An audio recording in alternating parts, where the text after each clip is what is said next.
dia. És evident que Salut ha demanat a l'Ajuntament de Tortosa, no ha demanat a l'Ajuntament de l'Aldea. Llavors, que hi ha aquesta competència a les Terres de l'Ebre, en fi, creiem que tampoc és massa bo.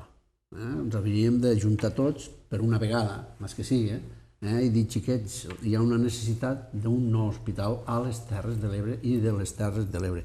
Per tant, centrem-nos i col·laborem tots al màxim. No anem a fer les guerrilles aquestes típiques d'aquí, que per això ens passa a vegades el que ens està passant, no? De que ens perdem llençols, ho perdem tot per aquesta guerra partidista, particular i de poble, no?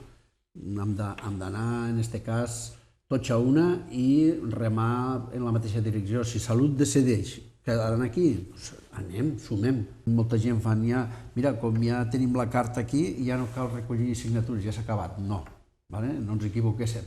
El 2006 no es va fer res i ara hem començat.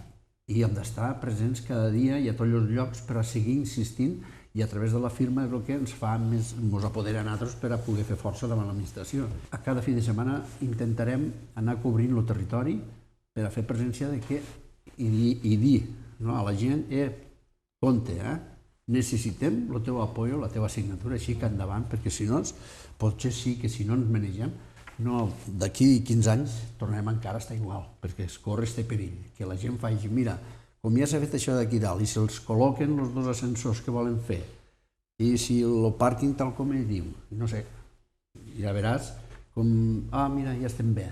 No, no estem bé, perquè el mateix conseller, ell ja ho va dir allà a la reunió, que era conscient que allò no donava per a més. És evident que s'ha perdut molt de temps, però bueno, el que no podem fer és perdre altra vegada 15 anys. Quan diuen la construcció d'un hospital són 15 anys i així en una ampliació són 5 anys i tal, això és fum, perquè vull dir, en el retras i tal, el 2006, com a molt eren 9 anys que es feia el nou hospital, considerant 2 o 3 anys de retras, ara se suposa que estem millor, no? Allí ja va haver molta feina, ja va haver un pla funcional que ho hem comentat. Potser caldria revisar aquell pla funcional, potser es podria actualitzar a hores d'ara, potser es podria anar adelantant molta feina, no? I això és el que nosaltres volem demanar, que es comenci a fer les modificacions urgents, imprescindibles, perquè l'hospital no s'hi cap, els quiròfans no s'hi cap, i tot és molt reduït, però que al mateix temps ja s'estigui treballant per donar una solució definitiva al problema.